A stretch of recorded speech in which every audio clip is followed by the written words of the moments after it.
Hey,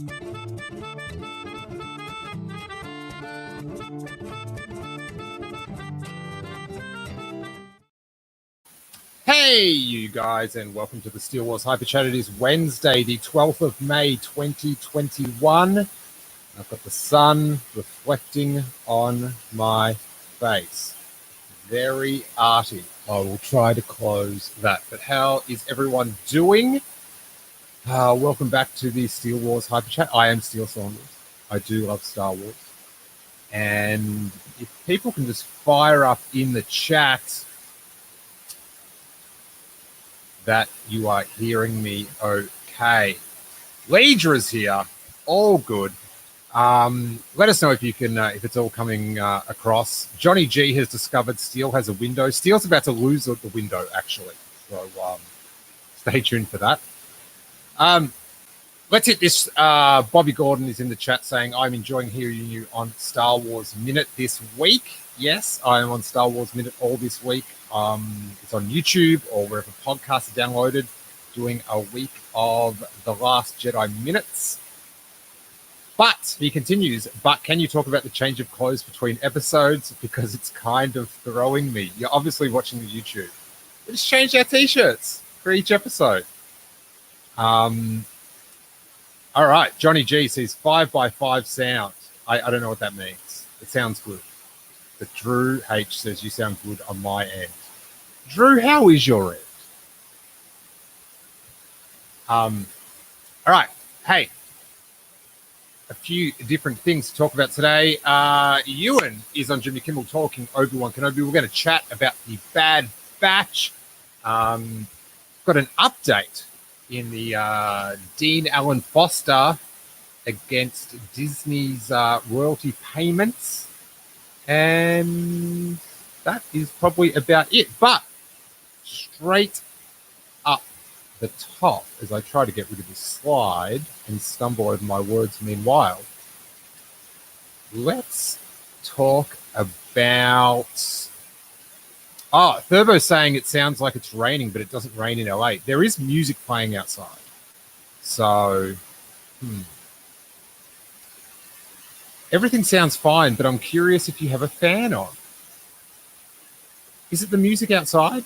This is not good content, me talking about this. Anyway, let me know. Is it just the music?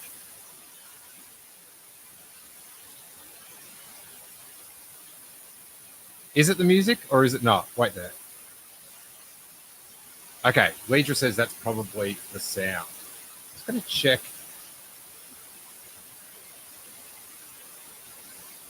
All right. I don't want to automatically change the volume. This lever is 100. I don't know what's going on. Slight hissing noise. Got you. What about if I...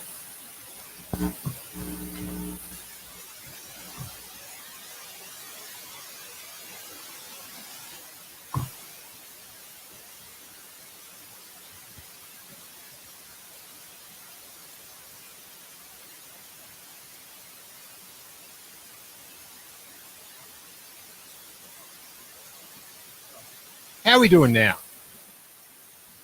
We hissing? We hearing? What is happening?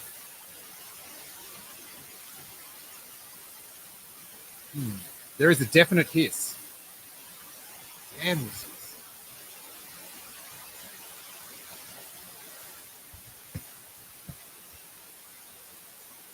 Nah, hissing still. All right, tell me if the hissing turns off now. This is so annoying.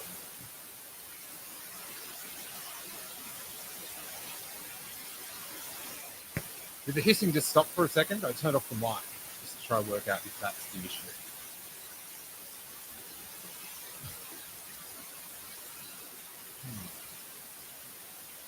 What about now? Is the hissing stopped now? James says, I say we move on and enjoy the ocean ambient sound. Hissing did not change. All right. I don't know. I'm annoyed. So I can hear a snake still. What? What are you talking about? Oh, hissing. Right. I don't know how to fix the hissing. I do not know how to fix the hissing. Johnny G's telling me to move on, but he's telling me you can still hear the snake in the. Like, come on. All right. Anyway, honestly, it's a little too distracting to ignore. Sorry, Steele. All right, I'm going to log out and then log back in. I'll be back in a second. All right.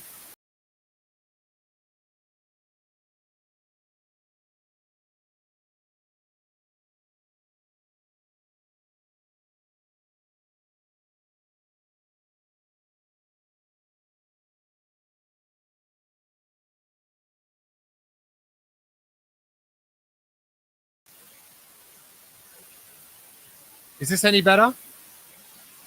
A Price says it was better before we made Steele mess with the mic. Damn it.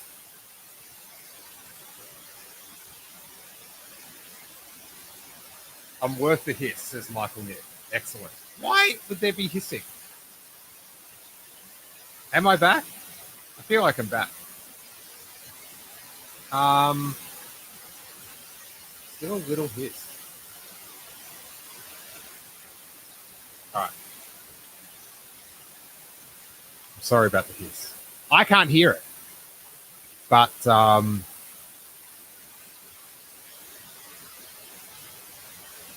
just reading about it is just, it's doing my head in. But as Josh Chapman said in the chat, it's not the worst news of the day, because what seems like good news, Star Wars Celebration Anaheim 2022 dates are changing. Lucasfilm's official Star Wars fan event will arrive early. The dates for Star Wars Celebration and Anaheim are moving up from August 18 to 21 to May 26 to 29. We can't wait to welcome fans back safely. And I did find on their website that they do have a bunch of stuff about masks and stuff. Masks are going to be currently mandatory, approved masks, which that was the actual wording, approved masks, which sounds like they better have an official Star Wars license to it, but I'm sure it's not. So that's, I know that was in some people's mind, but what it does mean is in Australia, they're saying they're not going to open the borders. At the moment, you can go to Australia, but you have to quarantine for 2 weeks, which is very costly. It's just pay for a hotel. And you're also in a hotel room for 2 weeks, which is costly on the mind. And so for anyone to come, they would then have to quarantine for 2 weeks on the way back, because they don't think they're going to open up Australia until mid next year.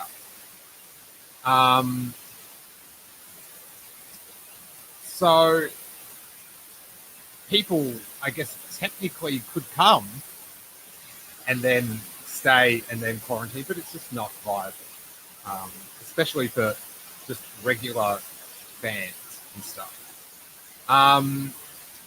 So that is such a bummer. Like I desperately want to go back to Australia. I can't because of this. And it never occurs to me that people can't come here either. What I was thinking would be really cool, and it would be a little bit awkward with the time difference, but if they put the big panels in the afternoon, is that maybe on 1 or 2 of these days when Star Wars Celebration is going on, maybe Disney in Australia can have some sort of fan event, because in Australia, like COVID cases are like a near nil, so people can get together, and it would be cool if they hired out a theater or a hall or something. They're the marketers. I just come up with the initial idea. So people can get together and watch the panels as fans in a big group. Watch it live. That's why you'd have to move the big panels to the afternoon because of the time difference in Australia. Like LA in the morning is like 3 in the morning in Australia. But they could do a really cool thing for the thousands of fans from Australia that can't make it out. And it would be good press for Disney and Lucasfilm and Star Wars in Australia. They're having everyone's coming together because they can't go hang out with their friends in America. You know, you get a Catherine Neen on the news saying how grateful she is that she can experience the magic of celebration in Melbourne while she, you know, is landlocked, island locked.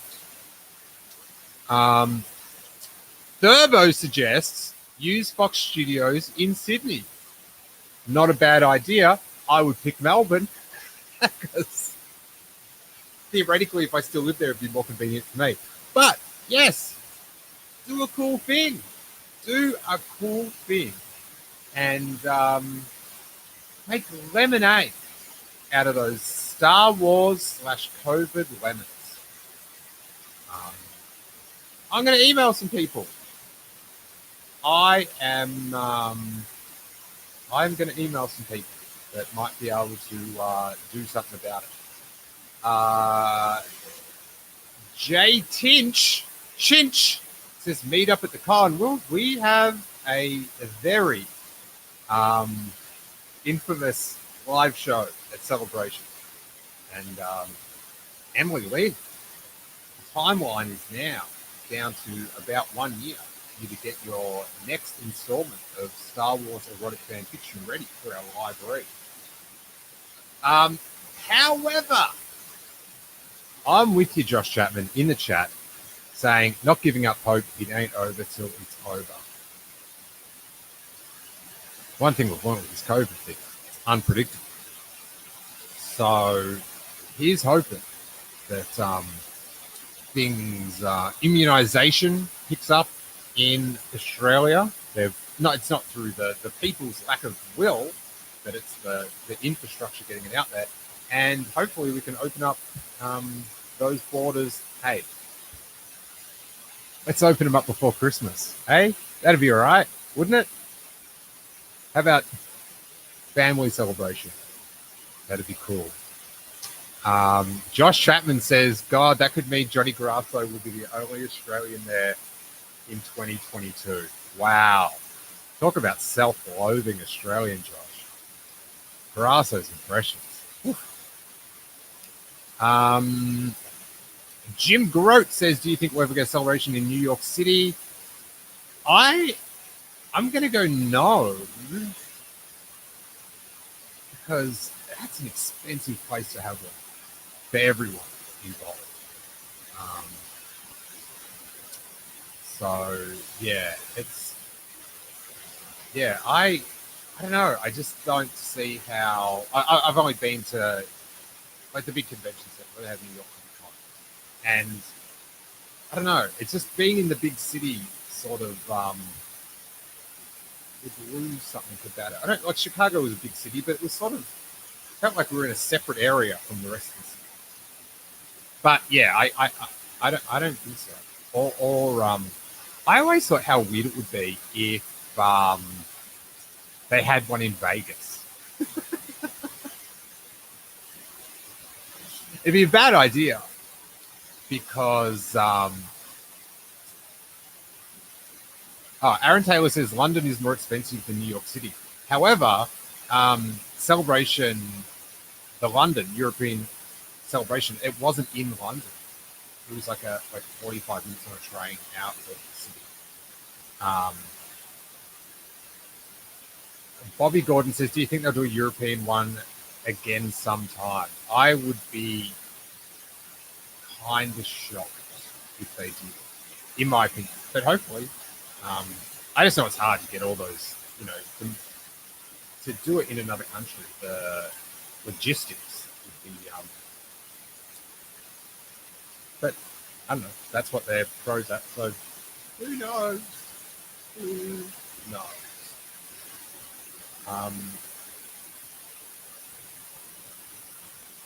Yeah. James Hallahan says, happy to have a word to the local council for celebration in Wollongong. That would be That would be something. Rob G, who lives in the most isolated city in Australia, says, or in the world, I should say, which is Perth. I'm just waiting for Celebration Perth, which is definitely going to happen one day. Keep looking to those twin suns, buddy. Keep looking for those twin suns. So, yeah, hopefully the gates open up earlier than that for Australians, because, like, and you know, like so many people on Twitter today were like, "Oh no, we need like." Everyone was so happy to come together after, you know, being friends online. Like when all the Australians and the Americans and the all clashed. Celebration Chicago. It was a good time. Josh Chapman says, "Crushing closing borders to all Aussie actors with the Attack of the Clones anniversary in 2022. It was their moment." Yeah, I guess Matt Dorman could have been back over there selling his death sticks. Hey, this is just a little thing. Saw this on bleedingcool.com. This is something that we tracked a couple of months ago. And that is the issue with authors like Alan Dean Foster, James Caan, and Donald F. Glutt not getting royalties from Disney from when they took over the rights to all the books with the Lucasfilm purchase. And BleedingCool.com reports that the Disney Must Pay Task Force has announced that Alan Dean Foster, James Caan, and Donald F. Glutt, the novelization authors of the original Star Wars trilogy, have resolved their royalties issues and will be paid by Disney. It was Alan Dean Foster's issues with Disney that caused the current furore over the payment of residuals by Disney to its writers. Although the specific issue has been resolved, the task force has uncovered many other issues regarding Disney payments to creators. And then they're putting out a call for anyone that's maybe not getting their royalties from that. So a bit of a win. It shouldn't really be such a hard-fought win, but good on Alan Dean Foster. Just no more speculative Star Wars fiction, please. Let's celebrate. Ewan McGregor was on the Jimmy Kimmel show. Let's check out.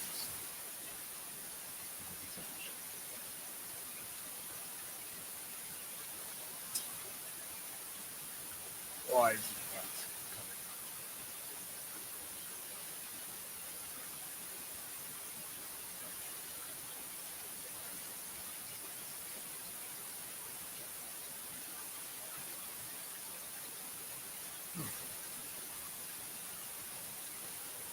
Very odd.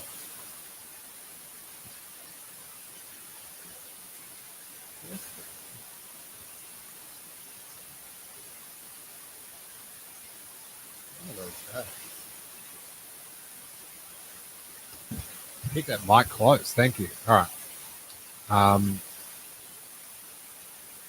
Why is this not sharing? I'm not having a good day with this at all.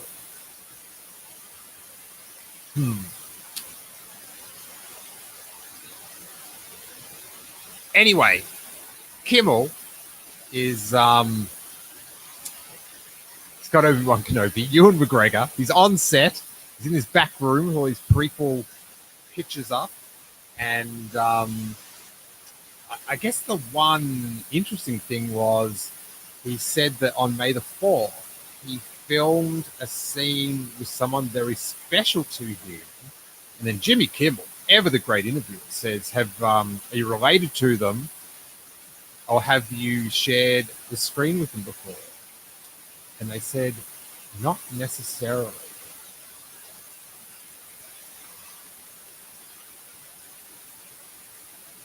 I think it's Luke Skywalker. That's who I think it is. That's who I think it is.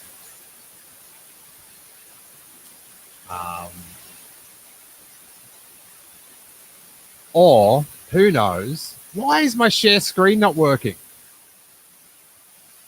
Kidding me. What a day. Or it could be the recently seen Bantha on set also. So it's either Luke Skywalker or that Bantha. They're my guesses. Anyone got any guesses in the chat? Leedra likes my Luke Skywalker guess. That'd be someone very special to him, I'm sure. Luke Skywalker.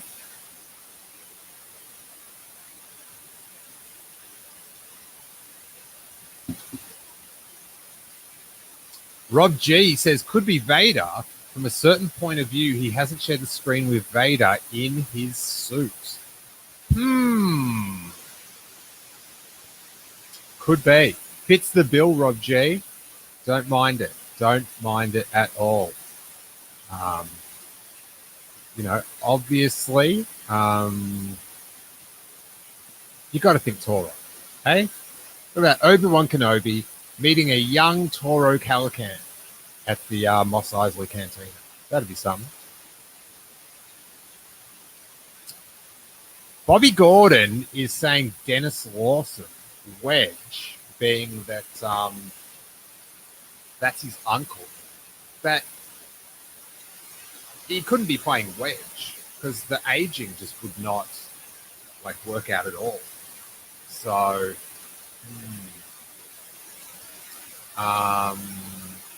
Jim Grote says, I figure it was Liam Neeson, but they've shared a lot of screen time, whole movie.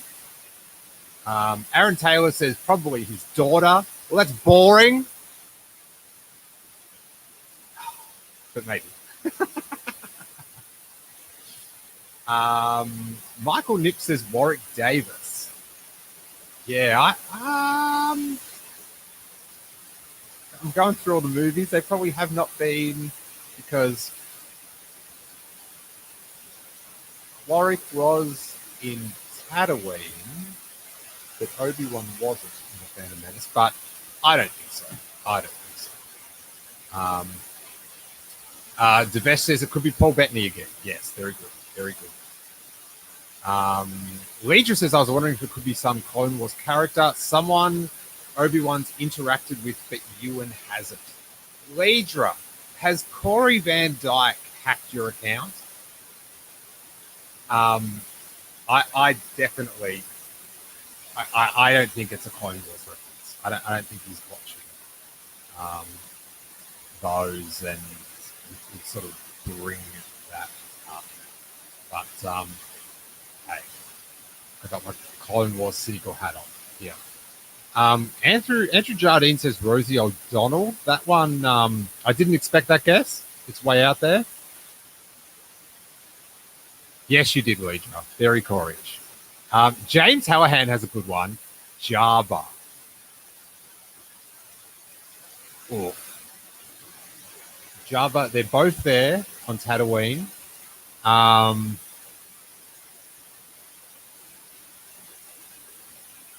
That could be the coolest one. I think that's my favorite guess. And, outguessing myself here. But I would maybe bet on Luke Skywalker. Unless it's a family member. All right. Then it's all bets are off. I'm going one Luke Skywalker, but my hope, what I would pick would definitely be James's, which is Jabba the Hutt.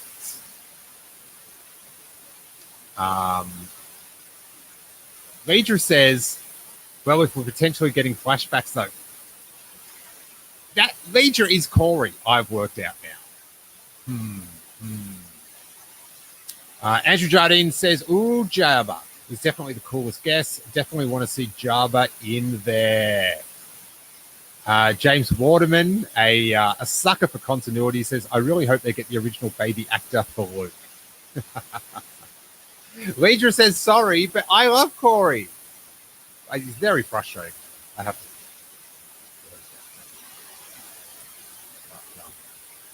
such a nice young man. Hey, I can't share the pictures. Why can't I share the pictures? Gotta tell you. Hey, have I got a banner for this? I don't think I do. But I do have, I can't, my screen on screen is not working, so I can't bring on any graphics. But got a new t-shirt over at belowthecollar.com/Steele Wars. The Friends Don't Let Friends tee in black and white. Go check that out. There's a link in the show notes of the YouTube. Yes, listen, Bobby, that is a vibe check that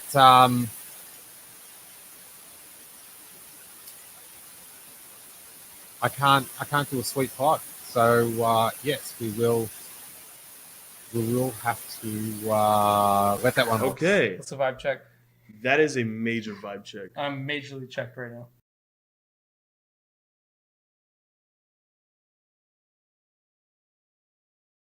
Still, all right.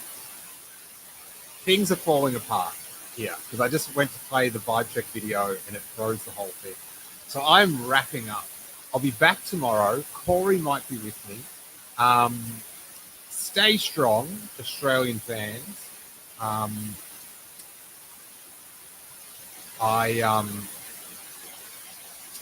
feel for you. Ewan McShane says, big fan, Steele. Thank you for getting me through the night shift and depression. Stay up, Ewan, my boy, my man. Yeah, and we'll be here tomorrow to do the same. It's not really raining in LA, but yeah. Celebrations are built on hope, says Josh Chapman, as a live stream. And sometimes hopes are dashed. So it would be fitting if I ended this episode by putting up the 0 days without a technical incident. I'm going to hit the Toro video and it may ruin the entire thing, but it's worth the risk. It's clearly this episode's gone on long enough.